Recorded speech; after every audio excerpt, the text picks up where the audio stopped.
សួរបងប្អូនទាំងអស់គ្នាថ្ងៃនេះមកជួបគ្នាសាជាថ្មីទៀតហើយបងប្អូនថ្ងៃនេះយើងមករៀនយកហ៊ុនជ្រូកយកមកញ៉ាត់គ្រឿងណាបងប្អូនទាំងអស់គ្នាចាហើយសម្រាប់ម៉ែហ៊ុនជ្រូកញ៉ាត់គ្រឿងណាបងប្អូននិយាយថារសជាតិវាឈ្ងុយខ្លាំងណាបងប្អូនហើយណាមួយណាដោយសារតែក្លិនវា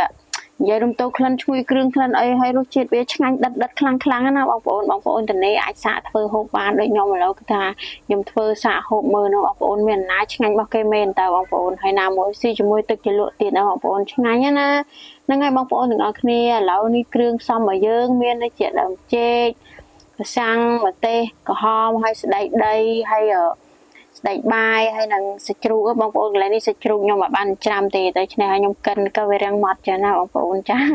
ហើយនឹងហ៊ុនជ្រូករបស់យើងណាហ៊ុនជ្រូកកន្លែងនេះបងប្អូនលាងវារូបអាចរូបនោមលាងអំបិលលាងអីវាស្អាតហើយកាត់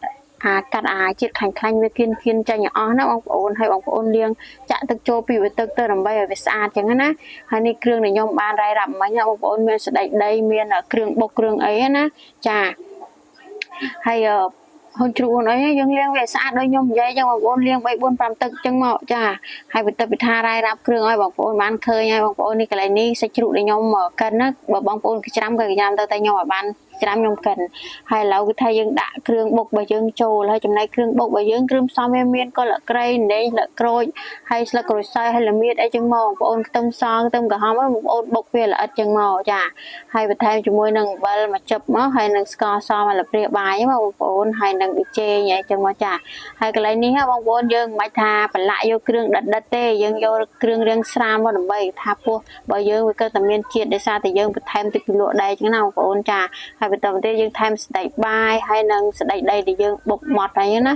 ចាបងប្អូនខ្ញុំបញ្ជាក់ស្ដេចបាយស្ដេចខៀវបងប្អូនចាស្ដេចខៀវបងប្អូនលីងវាឲ្យឈ្ងុយហើយបងប្អូនយកវាមកបុកហើយដើម្បីយកវាមកត្រាំទឹកឲ្យវារីចឹងណាបងប្អូនចាហើយកន្លែងនេះខ្ញុំថែមជាមួយនឹងម្ទេសឆាបន្តិចដើម្បីឲ្យគ្រឿងរបស់ខ្ញុំនេះមានពណ៌ស្អាតហើយឈ្ងុយចឹងណាបងប្អូនចាហើយនិយាយថាឥឡូវគឺថាយើងដាក់គ្រឿងរបស់យើងសពមកចូលហើយយើងប្រឡាក់វាត្រឡប់ទៅច្បាច់មកចឹងមកបងប្អូនឲ្យវាចូលជាតិគ្នាចឹងណាចាហើយបងប្អូនលួចចិត្តបន្តិចមើលរសជាតិមិនហើយបងប្អូនថែមថយតាមនឹងតែកន្លែងនេះខ្ញុំបញ្ជាក់បងប្អូនមិនថាដាក់គ្រឿងយកដិតទេយើងយកមកល្មមឡែមមកចាហើយគេថាយើងប្រឡាក់រួចកន្លែងនេះយើងផ្អាប់វាទុកប្រហែលជាកន្លះម៉ោងហើយណាបងប្អូនកន្លះម៉ោងឬក៏40នាទីទៅបងប្អូនឲ្យវាចូលជាតិជាមួយនឹងសាច់ជ្រូកជាមួយនឹងគ្រឿងយើងឲ្យវាឆ្ងាញ់ចឹងណាហើយបន្ទាប់ពីថាផ្អាប់ទុកឲ្យបងប្អូនកន្លែងនេះគឺថាដល់វគ្គខ្ញុំយកហ៊ុនរបស់យើងនេះថាយកមកញ៉ាត់ជាមួយគ្រឿងនេះចានេះនិយាយពីថារូបយកណាបងប្អូនដូចថាកន្លែងនេះកន្លែងដែលយើងញ៉ាត់នេះអ្នកនេះវារឿងទូចបងប្អូន10យើងវារឿងទូចទៅយើងញ៉ាត់វាមិនសូវបានច្រើនទៅគឺនិយាយពីថារូបយកចូលហ្នឹងហើយបងប្អូនទាំងអស់គ្នាបើពេលបងប្អូនធ្វើឲ្យរឿងអេមជាងខ្ញុំក៏បានដែរដោយសារតែខ្ញុំអត់មានប្រដាប់ប្រដាគ្រប់គ្រាន់តែខ្ញុំធ្វើអញ្ចឹងទៅនេះហ៊ុនរបស់យើងណាបងប្អូនចារួចរាល់ហើយបន្ទាប់ពីថាយើងញ៉ាត់គ្រឿងញ៉ាត់អីបានពេញរូបពេញរាងអញ្ចឹងណាបងប្អូនចាហើយបងប្អូនមានខ្សែមានអីខ្សែចងខ្សែអីចង់ឲ្យត្រឹមត្រូវមកបន្ទាប់ពីថាខ្ញុំដាក់ពេញសាច់ពេញរូបពេញរាងអញ្ចឹងណាបងប្អូនហើយបន្ទាប់មកមុននឹងយើងយកទៅស្ងោរក៏បានយើងចំហុយក៏បានដែរកន្លែងនេះណាបងប្អូនកុំភ្លេចឲ្យចាក់យកឈើឬក៏សមអីចាក់បន្តិចទៅដើម្បីឲ្យពោះរបស់យើងវាដើរខ្យល់កុំឲ្យពេលយើងយកទៅស្ងោរទៅវាផ្ទុះវាអីចឹងណាបងប្អូនចាយើងរួចចាក់វា4 5ឆុចអីហ្នឹងដើម្បីឲ្យវាធូរកុំឲ្យតែពេលយើងយកទៅស្ងោរទៅវាផ្ទុះវាអត់ល្អវាខូចបងប្អូនចាហ្នឹងហើយបន្ទាប់ពីយើងដាក់ស្ងោរណាបងប្អូនយើងស្ងោរប្រហែលជា30នាទីអីកន្លែងនេះ30នាទីក៏បានដែរ25នាទីក៏បានតែបើបងប្អូនខ្លះគិតយកទៅចំហុយក៏បានដែរបងប្អូនចាបើយកទៅចំហុយកាន់តែឆ្ងាញ់ទៀតបងប្អូនកន្លែងនេះបន្ទាប់ពីថាស្ងោរបាន30នាទីហើយខ្ញុំក៏យកវាមកអាំងចឹងណាបងប្អូនចានេះយើងលើកមកអាំងដោយសារតែក្រានខ្ញុំវាទូចណាបងប្អូនហើយអាំងមិនបានច្រើនទាំងអស់ទេអាំងតែម្ដុំសាក់មើលណានេះ